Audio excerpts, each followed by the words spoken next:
Welcome मेरे प्यारे बच्चों। आज मैं आप लोगों को पद्य भाग के 16वें सेट के प्रश्नों का प्रश्नोत्तर करने जा रहा हूँ। ये सब क्वेश्चन अत्यंत ही यूनिक एवं सारगर्भित है और आशा करता हूँ कि ये सब क्वेश्चन आपकी परीक्षाओं के लिए अत्यंत ही उपयोगी सिद्ध होंगे। यदि मेरे चैनल में नए हैं तो चैनल को अवश्य सब्सक्राइब करें और लाइक करें और ज़्यादा से ज़्यादा शेयर करें। तो चलिए हम लोग प्रैक्टिस सेट को आरंभ करते हैं। क्वेश्चन का पहला क्वेश्चन है, संतोष जी के कविता चमचा में चमचा बने खातिर लोग के पहले की करे चाहिए। कह रहा है संतोष जी का जो कविता है चमचा नामक जो कविता है, कह रहा है चमचा बने खातिर लोग के पहले की करे चाहिए, मैंने क्या करना चाहिए। ऑप्शन में दिया हुआ है प्रैक्टिस, कह रहा है प्रैक्टिस करना चाहिए। फिर खो में कह रहा है अप्रेंटिस, कह रहा है अप्रेंटिस चमचा बनने के लिए क्या करना चाहिए, अप्रेंटिस करना चाहिए। फिर गो में कह रहा है मीटिंग करना चाहिए, चमचा बनने के लिए पहले मीटिंग करना चाहिए। और घो में करे सभी, मतलब सब चीज़ करना चाहिए, प्रैक्टिस करना चाहिए, अप्रेंटिस करना चाहिए और मीटिंग करना चाहिए। तो हम लोग जानते हैं कि संतोष जी अपनी कविता में बताए हैं कि चमचा बनने के लिए अप्रेंटिस करना चाहिए, यानी ऑप्शन नंबर खो जो है बिल्कुल सही है। ठीक है, अब आते हैं हम लोग दूसरे नंबर क्वेश्चन में। कह रहा है चमचा कविता चमचा बनने खातिर कई गो की चाहिए। चमचा बनने के लिए क्या क्या जरूरत है, कौन चीज़ चाहिए। कह रहा है कि चमचा बनने के लिए चमचा जो शीर्षक है उसमें कई गो की चाहिए, मैंने क्या चाहिए। दिया हुआ है फैक्टर चाहिए, खो में दिया है ट्रैक्टर चाहिए, गो में दिया है हेक्टर चाहिए और घो में करा है सभी, मैंने फैक्टर हेक्टर ट्रैक्टर। तो क्या चाहिए, कवि जी बताए हैं कि चमचा बनने के लिए कुछ फैक्टर होता है, उस फैक्टर को पहले चाहिए, यानी ऑप्शन नंबर को जो है वो सही है। ठीक है, अब आते हैं हम लोग ऑप्शन प्रश्न 3 पर, है ना। 3 में कर रहा है कौन कवि अपन कविताएं time and tide wait for none. कह रहा है कि कौन कवि अपन कविता में time and tide wait for none के बखान करल है। कौन कवि है जो इस time and tide wait for none का प्रयोग अपने कविता में किया है। तो कह रहा है ऑप्शन 1 को में पानूरी जी, खो में कह रहा है सुकुमार जी, गो में कह रहा है संतोष जी और घो में कह रहा है सब गलत, मैंने इतना कवि में से कोई नहीं। लेकिन हम लोग जानते हैं कि time and tide wait for none का प्रयोग संतोष जी किए हैं, इसलिए गो नंबर ऑप्शन जो है वो सही है। चलिए हम लोग आगे बढ़ते हैं प्रश्न नंबर 4 पर। कह रहा है संतोष जी के पढ़ोइया छुआ सबके। संतोष जी का जो कविता है पढ़ोइया छुआ सबके कविता अनुसार कैसन मानुष के इस संसार में कोई ना अटके पा रहा है। कह रहा है कौन ऐसा आदमी है जिसको कोई अटका नहीं सकता है, इस संसार में अटका मैंने रोक नहीं सकता है, आगे बढ़ने से नहीं रोक सकता है। संतोष जी के कविता, कौन कविता, तो पढ़ोइया छुआ सबके कविता का नाम है, उसमें कह रहा है। तो दिया हुआ है को में बलवान मानुष के, कह रहा है बलवान मानुष के कोई नहीं अटका सकता है। खो में दिया है बुद्धिमान मानुष के, कभी कह रहा है कि बुद्धिमान व्यक्ति जो है उसको कोई नहीं अटका सकता है।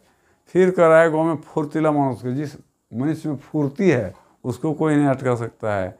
और खो में कह रहा है छटपटिया मनुष्य, जो मनुष्य में छटपटाता है उसको कोई अटका नहीं सकता है।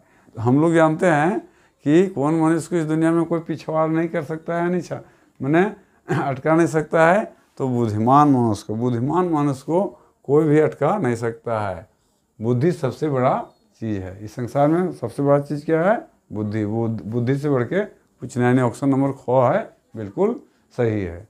ठीक है, अब आते हैं हम लोग 5वें नंबर क्वेश्चन में। 5वां में कह रहा है संतोष जी अपन कविता पढ़ोइया छुआ सबके शीर्षक कविताएं छुआ सबके जीवनक उद्देश्यक निर्णय कौन समय करे को है। कह रहा है संतोष जी अपना कविता कौन कविता पढ़ोइया छुआ सबके कविता का जो शीर्षक है उसमें छुआ सबके मैंने बच्चों सबके, छुआ मतलब क्या, बच्चा मैंने छात्र स्टूडेंट को जीवनक उद्देश्य निर्णय, अपना जीवन का उद्देश्य, प्रत्येक मनुष्य का जीवन का कुछ उद्देश्य होता है, तो छात्र का भी कुछ उद्देश्य होता है, तो वही वाला कर रहा है जीवन के उद्देश्य के निर्णय कौन समय करे कहे, किस समय अपने जीवन का निर्णय करना चाहिए।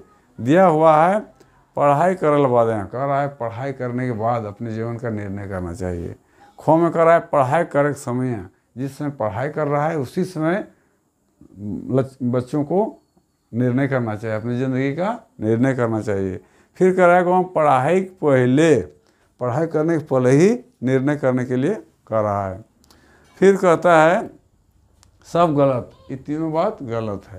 लेकिन हम लोग जानते हैं कि संतोष जी अपना कविता में किस समय निर्णय लेने का आता है, तो पढ़ाई करे समय, जिस समय बच्चा पढ़ता है उसी समय उसको निर्णय करना चाहिए कि उसे क्या बनना है, क्या करना है। यानी खो नंबर जो ऑप्शन बिल्कुल सही है। आते हैं हम लोग प्रश्न नंबर 6 में, ये बहुत इंपॉर्टेंट है। कह रहा है बैंगन पोड़ा कविता, बैंगन पोड़ा कविता है, कविता का नाम है, संतोष जी की कविता का नाम है बैंगन पोड़ा ककर प्रतीक लगे। बैंगन पोड़ा जो है किसका प्रतीक है, बैंगन पोड़ा से कभी क्या मैंने बताना चाह रहा है। कौन में दिया झारखंडी लोग के खान पान, कर रहा बैंगन पोड़ा झारखंड के लोगों का खान पान को प्रदर्शित करता है, खान पान को बताता है। फिर कहता है आदिवासी लोग का खान पान, झारखंड के जो आदिवासी है उसके खान पान को बैंगन पोड़ा बताता है। फिर कह रहा है विदेशी लोग को खान पान, विदेश का जो आदमी है उसके खान पान को बैंगन पोड़ा बता रहा है। अब हम कहता है सभे सही, कह रहा है सब कथन सही है, झारखंडी लोग का खान पान के, आदिवासी लोग का खान पान के, विदेशी लोग का खान पान के। तो हम लोग जानते हैं ये सभी नहीं है, इसका उपयोग किया गया है झारखंडी लोग के खान पान के, झारखंडी लोग के खान पान के। आनी ऑप्शन नंबर को जो है वो करेक्ट है। आते हैं हम लोग 7वें नंबर क्वेश्चन में। कह रहा है संतोष जी अपन कविता, संतोष जी अपन कविता हमनी परिपाटी में समाज के कौन चीज़ के रोके भरपूर चेष्टा करल है। कह रहा है कभी अपना जो कविता है हम लोग का हमनी परिपाटी में हम लोगों का परिपाटी है, उसमें कौन चीज़ को रोकने का भरपूर पूरा ताकत लगा के प्रयास किया है, यानी चेष्टा किया है। कह रहा है सामाजिक बुराई के, कभी समाज के बुराई के रोकने की चेष्टा किया है। खो में कह रहा है दहेज प्रथा के, समाज में जो दहेज प्रथा है उसको रोकने का।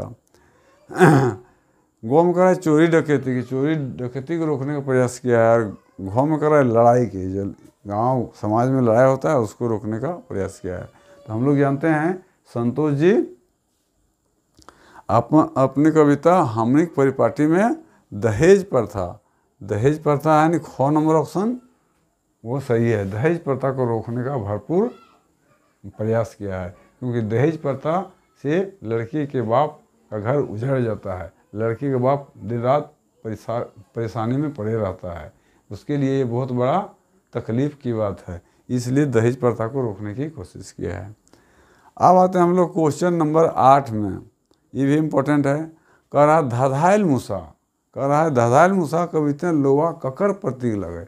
धधाइल मूसा जो कविता है उसमें लौवा जो है, लौवा मीन्स कद्दू, पम्पकिन है ना, कहता है किसका प्रतीक है। दिया है अच्छा सब्जी का, कह रहा है कि लौवा अच्छा सब्जी का प्रतीक है। फिर कह रहा है एक प्रकार के फल के, एक प्रकार का फल का प्रतीक है। फिर कह रहा है झारखंडी झारखंड का आत्मनिर्भर अपने में निर्भर, अपने उपज पर निर्भर करने के संबंध में। फिर घौ में कह रहा है सभे के। तो हम लोग जानते हैं कि लौवा झारखंडिक आत्मनिर्भर क्या प्रतीक है, यानी गो नंबर ऑप्शन जो है वह ठीक है। ठीक है, आते हैं हम लोग 9वें क्वेश्चन में, है ना। संतोष जी कविता हामनिक परिपाटी शीर्षक के अनुसार झारखंडिक परिपाटी की लगे। संतोष जी के कविता हामनिक परिपाटी, कविता का नाम है हामनिक परिपाटी में झारखंडिक परिपाटी की लगे पूछा गया है। तो कह रहा है खोट्ठा भाषी भाषा भाषी है, खोट्ठा भाषी है। कह रहा है कि झारखंडी का क्या है परिपाटी, तो खोट्ठा भाषा का जानकारी होना चाहिए, मतलब खोट्ठा भाषी होना चाहिए, खोट्ठा में बोलना चाहिए। खो में कह छोटा चाषा है, झारखंडी का परिपाटी है छोटे चाषा में छोटा किसान होने का। फिर गौ में कह धोती साड़ी पहने, धोती और साड़ी पहनने का परिपाटी है। फिर घौ में कह रहा है सभे, तो हम लोग जानते हैं कि इसमें ये सभ्य है वह सबसे अच्छा होगा, सबसे उपयुक्त होगा, क्योंकि खोटाभाषी हवे, छोटा चासा हवे, धोती साड़ी पहने, ये सब क्या है, झारखंडिक परिपाटी है। ठीक है, अब आते हैं हम लोग अंतिम क्वेश्चन पर क्योंकि बहुत ही इम्पोर्टेंट है। कह रहा हमनिक परिपाटी कविता के अनुसार, हमनिक परिपाटी कविता है उसके हिसाब से आजकल के समाज है, आजकल का जो समाज है, रीति रिवाज है, बेसी फुटानी क्या कर रहा है, ज़्यादा फुटानी, फुटानी में अपना भाव कौन दिखाता है, दिया हुआ है लड़की के बाप पे, खो में दिया है लड़का के बाप पे, गौ में दिया है धनी लोग के, गौ में दिया है गरीब लोग के। तो हम लोग जानते हैं कि आजकल के ज़माना में शादी के समय लड़का का बाप जो है वो बहुत फुटानी करता है, उसका फुटानी कहने योग्य नहीं रहता है, इसलिए फ़ोन नंबर ऑप्शन जो है सही है। यदि वीडियो अच्छा लगा तो सब्सक्राइब अवश्य कीजिएगा। आज इतना ही रहेगा। जय हिंद, जय भारत।